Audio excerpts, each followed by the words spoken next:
Kevin Durant and the Brooklyn Nets on the West Coast taking on Paul George and the Los Angeles Clippers. PG getting his highlight kicked off with a jump shot, 2 of his 17 points. A midnight at the office for a guy of PG's caliber. Kevin Durant was not mid at all. This was loud, all loud from Durant, who has been balling as of late, just putting this Brooklyn team on his back. Durant put the ball on the ground right there and got the finish. How about John Wall getting a couple extra minutes with Kawhi down to start the season? Don't mind if I do that. Somehow, some way goes. But when it was all said and done, it was KD's Brooklyn's team victorious, in large part due to his play and also some late help he got by a gentleman named Curry. Not Steph like he used to, but Seth Curry. 14 points in the fourth quarter, 22 for the game. Durant added 27, 6 rebounds and 3 assists. Don't look now, but the Brooklyn Nets are fighting for their guy, KD.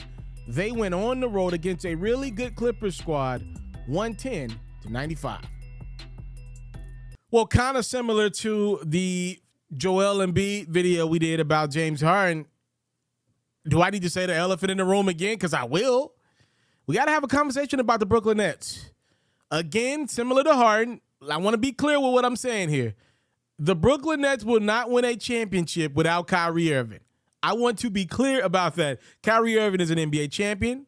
To me, one of the greatest finishers I've ever seen, especially at the point guard spot. I've never seen a point guard be able to finish around the rim the way Kai can. But I got to look at the data. I got to look at the numbers. I got to look at how this team's playing. I'm looking at this through my eyes. My eyes tell me the Brooklyn Nets play better basketball when Kevin Durant's got the ball in his hands more, which usually means Kyrie Irving isn't on the floor, because when Kyrie's out there, he's going to have the rock. He's the point guard of that team. Do with that as you may. Do with that as you may. I'm telling you, when Kevin Durant goes into facilitator mode, the Brooklyn Nets have been playing harder. They ain't winning every game, but they were a lot worse before Kyrie Irving got suspended. And I want to be clear, whatever Joe Tsai's got going on, the owner of the Brooklyn Nets, I think it's nasty. So much of this stuff has leaked out. I think putting rules on Kyrie Irving's return, public rules at that, I don't like it. I don't like it. I don't like that. I think, all right, Kyrie Irving has served his suspension for whatever he said that offended people. I get that. You offend people, you got to deal with the consequences. Y'all know I'm not a Kyrie guy, but at the end of the day, the brother, he's done his time. He's done his few games. All right, let's get back to the court now. Let's focus on basketball now. And when I do focus on basketball, my eyes tell me the Brooklyn Nets are playing better without Kyrie Irving. Now, there is a difference to me between Kyrie Irving and James Harden in this regard. Though I think the Nets are playing harder without Kai, I think his stuff is more fixable.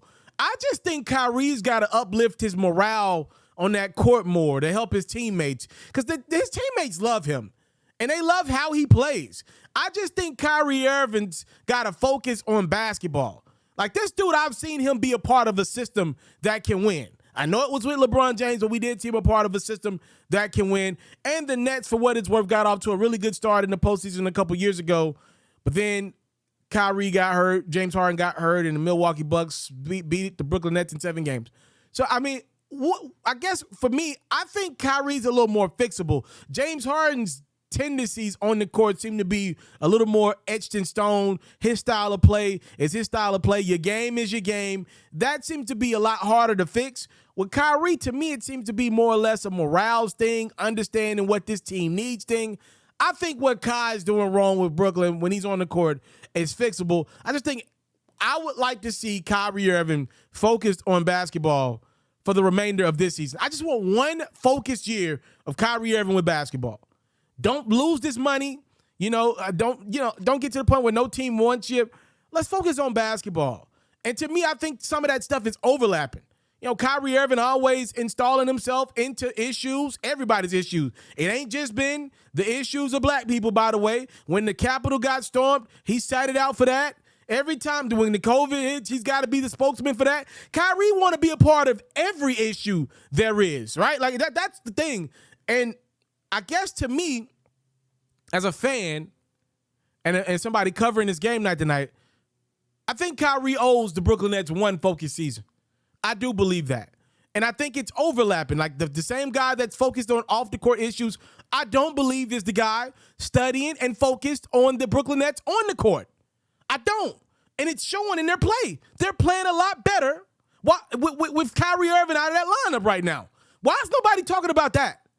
The fact that the Nets play harder when Kyrie Irving is not around. Why is nobody talking about the fact that if Kyrie Irving is spreading himself thin with every social issue that comes up in mainstream America, why can we not think 1 and 1 is true, right? Like, if he's focused on a lot of stuff, if he spreads himself thin off the court, he's probably spreading himself thin on the court and only giving the Brooklyn Nets game plans, that team, their chemistry only but so much.